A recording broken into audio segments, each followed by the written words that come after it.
Hoje a gente vai mergulhar em uma das cartas mais pessoais e, olha, mais surpreendentes do Novo Testamento, a Carta aos Filipenses. Ela é bem curtinha, mas é de uma profundidade incrível, com uma mensagem que simplesmente vira de cabeça para baixo a nossa lógica sobre o que é felicidade e sofrimento. Vamos entender como? E para começar, já fica aqui uma pergunta que vai guiar toda a nossa conversa. De onde vem a alegria? O que é que precisa acontecer para que ela apareça? Essa carta nos obriga a encarar essa questão de frente. E aqui está o grande paradoxo. A circunstância é a pior possível. O autor está preso, correndo risco de vida, mas a mensagem, que ele repete várias e várias vezes, é de uma alegria profunda, contagiante. Ué, como assim? Como é que isso é possível? Para a gente entender de onde vem essa alegria, a gente precisa ir direto na origem da mensagem. O autor, o apóstolo Paulo, ele não está escrevendo do conforto do seu escritório, não. Ele está literalmente acorrentado.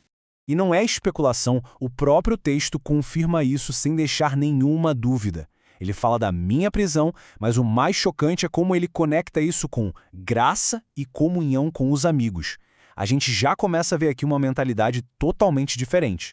E aqui a mentalidade dele dá uma virada de chave. Em vez de ver a prisão como um fracasso, um obstáculo, Paulo enxerga a situação como um acelerador.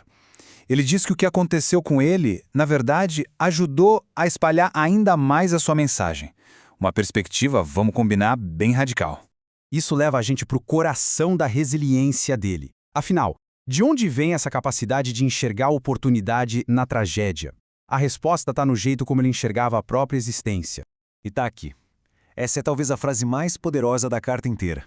Pensa bem, se viver tem um propósito maior que a própria vida, e se morrer não é o fim, mas sim um lucro, o medo simplesmente desaparece. A alegria deixa de ser refém da ausência de dor, o sofrimento perde o poder. Então, a alegria que Paulo está falando não é aquela felicidade passageira que depende de um dia bom, de uma notícia boa, é um contentamento profundo, sabe? Uma convicção interna que fica firme, não importa o que esteja acontecendo do lado de fora. É uma alegria que nada abala. Mas Paulo não aponta só para a própria experiência. Ele oferece um modelo supremo de atitude, o que nos leva ao próximo ponto-chave dessa carta. Lá no capítulo 2, a gente encontra o que muitos especialistas acreditam ser um antigo hino cristão. É o coração teológico da carta, e o tema é outro paradoxo poderoso, uma humildade radical que, no fim, leva à glória. Essa narrativa é quase como uma história em 4 atos. Primeiro, a posição de glória. Segundo, o esvaziamento, a escolha de abrir mão de tudo e se tornar um servo. Terceiro, a obediência extrema, até a morte mais humilhante que existia. E, finalmente, o 4º ato, a exaltação máxima por Deus. Esse é o padrão que ele propõe. O caminho para baixo é o caminho para cima. Com essa base toda, a carta se torna extremamente prática. Agora vamos ver como essa mentalidade toda se aplica no nosso dia a dia.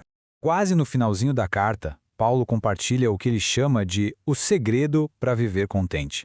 E não é nenhuma fórmula mágica, viu? É uma habilidade que ele aprendeu. A primeira parte desse segredo é essa adaptabilidade. Ele aprendeu a não ser controlado nem pela falta, nem pelo excesso. A paz de espírito dele não estava amarrada na conta bancária ou no conforto material. E aqui está a fonte dessa capacidade de se adaptar. Não vem de uma autoconfiança, de uma força interior dele. Vem de uma dependência, de uma força que vem de fora. Essa é a chave do segredo, e é uma das passagens mais famosas do mundo. Para terminar, a carta nos deixa um chamado bem prático, um convite para a gente reorientar completamente o nosso foco e a nossa maneira de pensar. Em vez de uma lista enorme de pode ou não pode, o conselho final é sobre a direção dos nossos pensamentos. A ideia é que, se a nossa identidade mais profunda é de uma cidadania celestial, como ele diz lá no capítulo 3, então os nossos pensamentos devem refletir os valores desse lugar. E aqui está a lista. Pensa nisso como se fosse uma dieta para a mente. Ocupar o pensamento com o que é verdadeiro, com o que é digno de respeito, com o que é justo, puro, amável. Essa prática de focar no que é bom é o caminho que ele apresenta para a gente encontrar paz e alegria, não importa o que esteja acontecendo fora. E assim a gente termina onde começou, mas, com sorte, com uma nova perspectiva. A carta aos Filipenses nos desafia a redefinir a fonte da nossa alegria. Então, a pergunta que fica para a gente refletir é, para além das circunstâncias do momento, o que na vida é verdadeiramente digno da nossa alegria?